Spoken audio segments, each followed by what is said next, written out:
So last week I spoke about the experience of one who was the offender. And that is when we cause harm to somebody else. Today I want to talk about the experience of being offended on the other side of the coin. I'm actually even going to invite Ian to bring me my notes because they're so far away. But the reason that I'm kind of tied up today is because too many people live their life like this.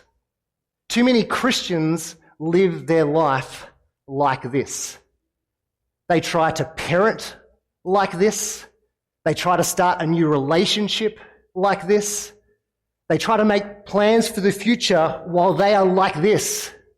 And of course, they try to direct others to forgive while they are like this. They are bound by pain and anger. Sometimes they're aware of it, and sometimes they're not.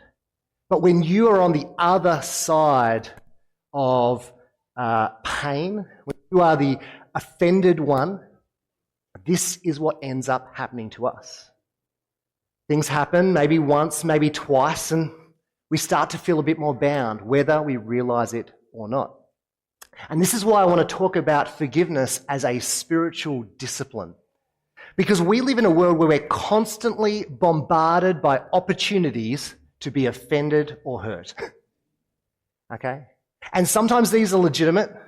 There is real pain and a real hurt that we experience, and sometimes we just simply are offended because we're offended. There's a difference of opinion, perspective that we might have. I don't know if you've ever thought about it this way, but tension or conflict arises any time there's a distance between our expectations and our experiences, right? So any gap between our experiences causes pain. It causes hurt. It causes angst. It's interesting in James chapter 4 we read this. What causes fights and quarrels among you? Don't they come from your desires that battle within you? You desire, so you want something, but you do not have, so you kill. You covet, you want something, but you cannot get what you want, so you quarrel and fight. You do not have because you do not ask God. And when you do ask, you do not receive because you ask with wrong motives, that you may spend what you get on your pleasures. And so James points out from the very get-go, what causes fights and quarrels? Like what causes this angst that we experience, whether real or just perceived? It's because we don't get what we want. And there's this issue when it comes to the desires that are actually within us. I really love how Andy Stanley, a pastor over in the US, framed some of these desires of the heart. I want to share these with you. He calls them enemies of the heart. He says, guilt is what takes our heart captive when we feel like I owe you something. I owe you something and I experience guilt.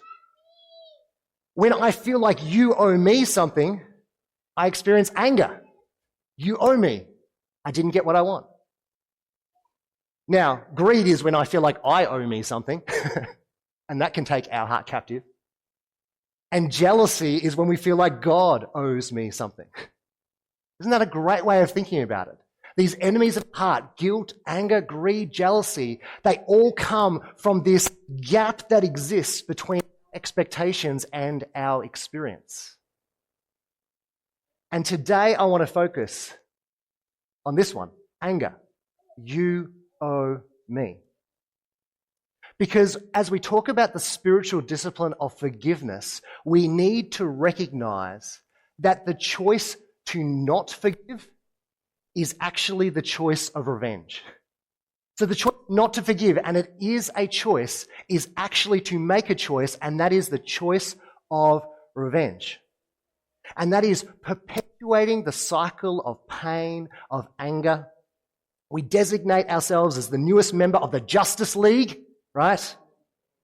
And our verdict, they ought to be punished, right? Now, of course, for a lot of people, we're like, I'm not an angry person, right?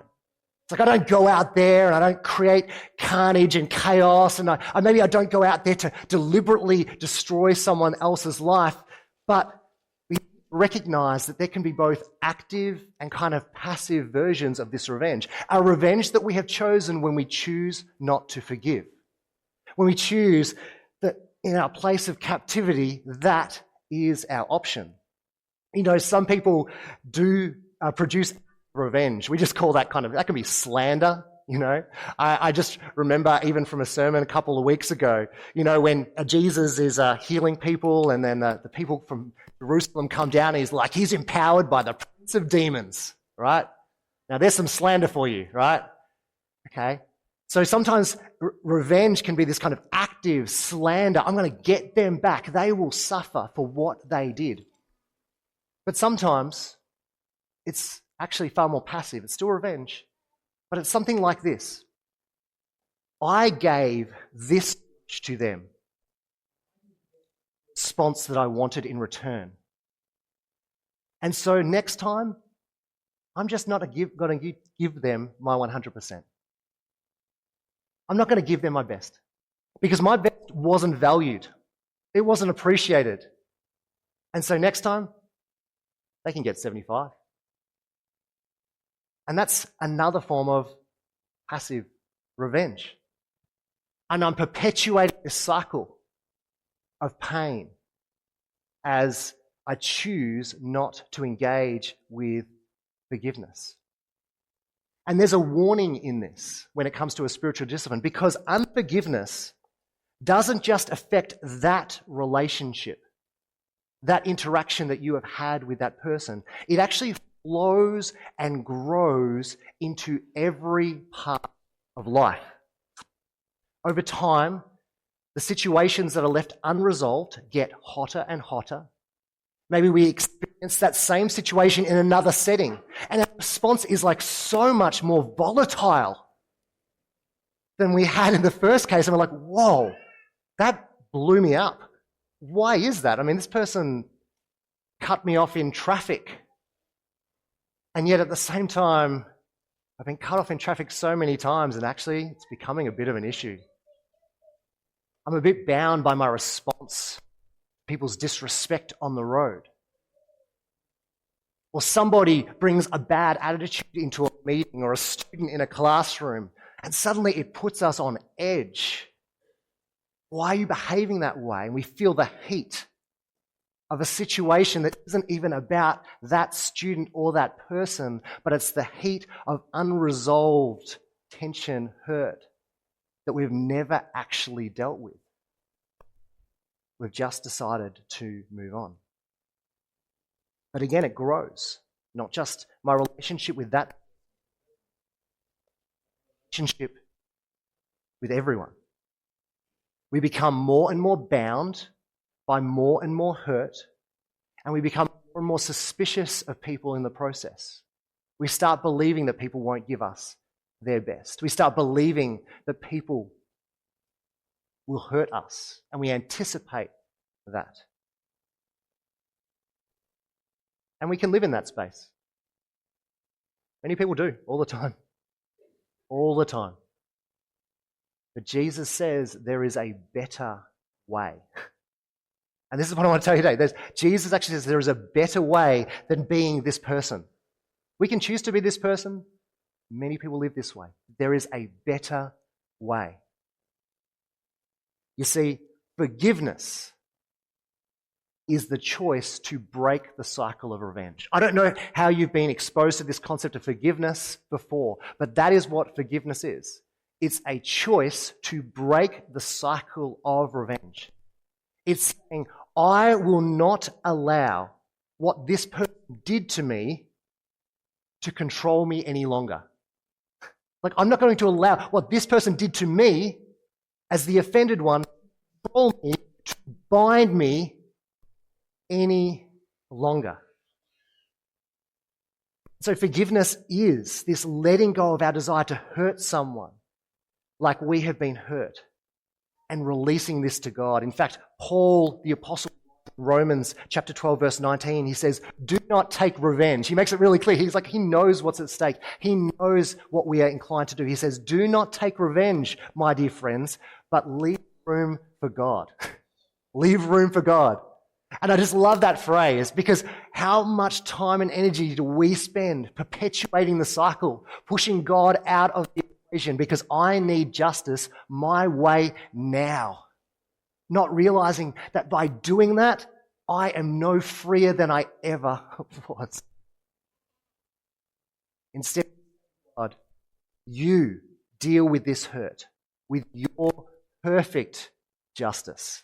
And that is a very different kind of justice to which we can offer. Forgiveness is a choice to break the cycle of revenge. It's a setting of yourself free while entrusting perfect justice to God. And it's not an easy thing to do. That's why we need to talk about it. And that's why as Christians, as followers of Jesus who said there is a better way, we ought to be an example in our workplaces, in our families that demonstrate this kind of trust. Jesus makes a big deal and emphasizes this need to keep on forgiving. And is there any wonder when really what he wants is for us to experience the freedom that God created us to experience? Jesus knows what is at stake for us and for those we will influence. Our reading from today, Matthew 18:21-22, it says, Then Peter came to Jesus and asked, Lord, how many times shall I forgive my brother or sister who sins against me? Up to 7 times? And I have to wonder when Peter was asking this, whether he felt like he was being generous or not. You know what I mean? Like we don't actually know. Like, was he kind of going, I was thinking 5, but I'll knock a couple of extra just in case, right? But like 7 times? And Jesus answered, I tell you, not 7 times, but 77 times. Now, just to be clear, Jesus is not asking you to get a table with 77 columns. 77, that's 7 combination in Jewish thought. It's numerology, and it's designed to represent ongoing, endless forgiveness. Why? Not so this person gets away with their behavior, it's because Jesus does not want you to be like this, right? So why would you stop at 76? I created you for something more. But see, some people come across a teaching like this of Jesus and they go, I don't like this idea of forgiveness because it feels like by forgiving, I'm letting people get away with stuff, right? That's the pushback. You can see it in some people's faces. They're like, that's all well and good, Gavin, but I don't want people to get away with what they did. And I ask, do you think this is what Jesus wants? Does he want just people to get away with whatever they do? Of course not. And so I want to be really clear, even as we talk about this reality and what Jesus desires for us, I want to be really clear about what forgiveness is not. Because forgiveness is not a bunch of things as well.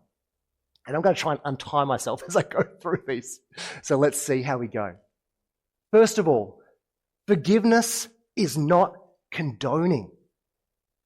Some people think that when they forgive somebody, they're essentially saying it's okay to do this, or acting like what they did is not significant. But these are 2 different things. To forgive or to release somebody in the depths of your heart is actually to live free from bitterness, resentment, and hate. And that is a very different thing to condoning their behavior. So forgiveness is not condoning. Here's a big one. Forgiveness is not forgetting. Let that sink in. Because some people are going to hurt us over and over again. Some people have toxic and destructive tendencies. And sometimes it's necessary to put up some really strong boundaries, right? In order to protect yourself from that hurt and to protect others so that they won't be hurt again. And we might forgive them, and we should forgive them, but as part of that process of forgiveness, we may not be able to be around them as much as we once were. Forgiving is actually not forgetting. Forgiving is remembering and being wise about that. But you can remember and still not be bound. Here's another thing. Forgiveness is not always reconciling, right? Reconciling actually requires two people to be on the same page, and often this will not be the case. We can forgive people and we should strive for reconciliation where that is absolutely possible. But things will not always go back to the way that they once were. The other person may move away. They may pass away, right? And things can't go back to how they once were. Two people can't enter into that conversation. So what then? Do we just continue to be bound? No. Jesus has more for you than that. Forgiveness is a different issue to justice and consequences. Okay? It's okay to call the police on somebody if they break into your house and steal your stuff. It's okay. It doesn't mean, hey, do you want my iPad as well? It's a different issue. If they did something and there's legal consequences, that's a different issue to you forgiving them. Here's a tricky one. Forgiveness is not impersonal. You forgive people, not institutions. And sometimes when you feel like an institution has hurt you, it can take some time to find the people that you need to engage with in order to be able to build that forgiveness back in. But organizations and faceless groups, it's really hard to forgive a business. Right? Hurt is personal. Somebody wronged you, somebody attacked you. And some people feel stuck because they feel like they can't forgive a faceless institution. Find out who can represent that institution. Have a conversation. Don't remain bound. And lastly, forgiveness is not always immediate. It's often a process. People can carry resentment and pain for years. And sometimes people expect you to forgive them in the moment. But forgiveness is something you often have to do over and over and over again. Sometimes you have to even slowly unlearn a bunch of behaviors that you've become familiar with. Passive revenge, even. But even if it isn't immediate, where would you rather be? Here or free? The spiritual discipline of forgiveness is choosing not to be bound, choosing to break that cycle of revenge. And so here's a question. Are you letting what somebody else did to you be given too much attention and too much power over your life? That's the chair question. Are you letting what somebody else did to you, and it may have been significant. I do not want to diminish the significance of pain and hurt and trauma. That is not what I'm doing here, right? But are you letting what somebody else did to you be given too much attention and too much power over your life? It's not surprising that Jesus' own disciples had questions about personal forgiveness. Because this might surprise you, but personal forgiveness, the relationship that we have with each other, was actually a very new concept in the time of Jesus. I noted last week in Psalm 51 where David was confessing his sins, and he says to God, "To you alone, against you alone have I sinned." And I made a little joke of kind of going, well, this guy was a homewrecker, right? He was an adulterer and a murderer. Like, he didn't just sin against God. I mean, this impacted people. But the perception at the time, and certainly during the time of Jesus, was that God was the only one who had the responsibility and the authority to forgive. Forgiveness was God's work, not ours. I want God to forgive me, and I want God to forgive others, but that's his power, that's his prerogative, not mine. And yet Jesus actually introduced to his disciples and through his teachings this concept of personal forgiveness in quite a profound way. I've noted in previous sermons that when Jesus took the already present and very familiar Armada prayer, which we call the Lord's Prayer, the Armada, right? This was a common prayer of the day. You see many iterations of that in the first century. There was one significant distinction in how Jesus taught the Amida to his disciples versus the other versions of this prayer that we see circulating at the same time. And it's this line in verse 12. All the other lines are familiar, but this line is distinct. Verse 12, and forgive us our debts as we also have forgiven our debtors. This was his addition to the Amida prayer. The prayer of sevens, the prayer that they would pray in groups of 7 at the time. And he says, all this other stuff is good and true, continue to do that, but there's actually something I need to add. Because God did not make you to live here.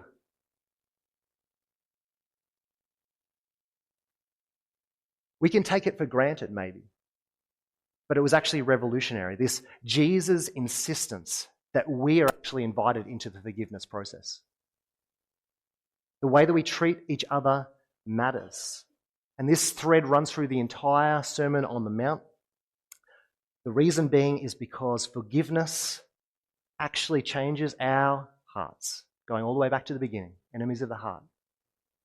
That's why Jesus made this such a high priority. And so my challenge to us as a community of faith, or wherever your faith might be at, will you choose to break the cycle? And that's why it's a discipline. It's a spiritual discipline because it takes work, it takes energy. It has an element of risk involved. And it's something that sometimes we need to do again and again and again. And yet it is so core to life lived as God created us to live. Will we choose God's way, really, is what we're asking. Will we choose to trust Him and what He invited us to participate in? I mean, I think it's kind of interesting over the last few months. We've had this on the cards for like 8 months that we're going to preach on this. We've got Peacewise training in a couple of weeks, right? Which is all about that breaking the cycle. That's what this is about. That's what the training is about, because it's not always easy, but it is so necessary because it's a choice. But for each of us who choose to follow Jesus, if like that's where you have given your allegiance, forgiveness is not some sort of additional extra. It is actually core to the gospel, as is putting it into practice. We need to get off the chair. We need to get off the chair. And so I want to invite you, as you consider where you're at, the things that might have bound you, to consider a few things. Number one, check your heart. Take a moment. Is there any anger there? Subtle or otherwise? Is there been a situation recently or in the past where you're like, they owe me? And that's become bound into my heart.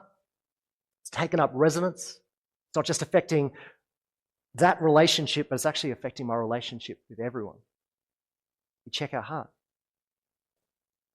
Get specific about the hurt. What is it that they owed me? What is it that I missed out on? I wanted respect and I didn't get it. They stole this opportunity away from me and I didn't get it. Get specific. What do they owe me? And again, in line with this forgiveness piece, name the person. And I'm not saying get up here, get the mic and be like, this person hurt me. It's a good old act of revenge. But in your own mind, name them. Name the person. What they owed you. How it's owning your heart. It could be a parent, it could be an old work colleague, it could be a former or current pastor. Right? But name them. Be free. And then once you've done that, then you do the work of forgiving. Saying, I am not going to let what happened to me define my actions any longer. I'm choosing to release this situation and entrust it to God. He will bring about perfect justice, whether it be in this life or not. That's not on our terms, right? But I'm going to entrust it to God. And then this one. Plan to forgive them again. Because it's probably going to need to happen. Plan, anticipate that you're going to need to forgive them again. The number of people I journey with and they're like, I forgave this person, yet it still kind of keeps on cropping up. Yeah, of course. That had been sitting there for a long time, right? Doesn't just go away. And yet God created you for more. So I want us to do now, just take 60 seconds. And if you're joining us online, please do this as well. It's going to be quiet for just 60 seconds. Go through this process. And just check your heart. Is there anyone I need to forgive? Are there any ways that I'm still bound? God has something better for you. Let's take that time.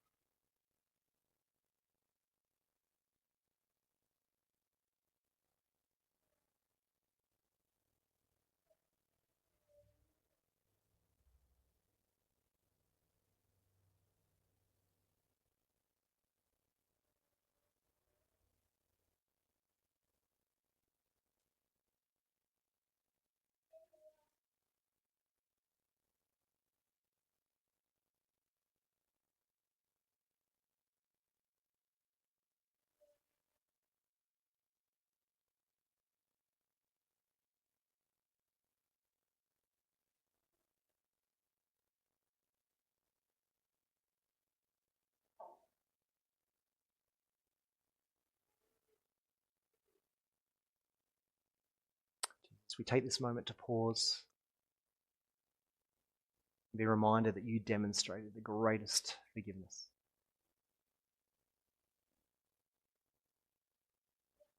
But God, you wanted us to live in captivity no longer.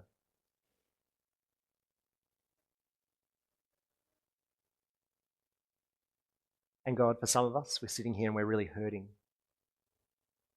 When we even hear a message on forgiveness, we want to push back.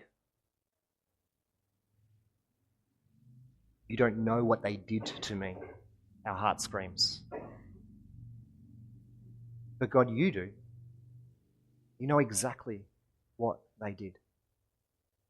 And God, you also know what we have done to others.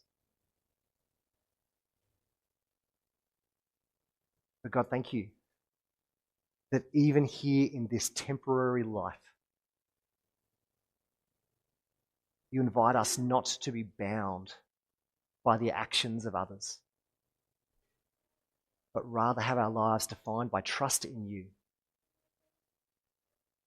And so, God, as hard as it may be for people, whether these offenses were big or small, I want to pray that each of us would be diligent in stepping forward and choosing to forgive today and tomorrow. Forgive us our debts as we also forgive those who have sinned against us. You invite us to pray. Do that work and liberate us. In your mighty and powerful name we pray. Amen.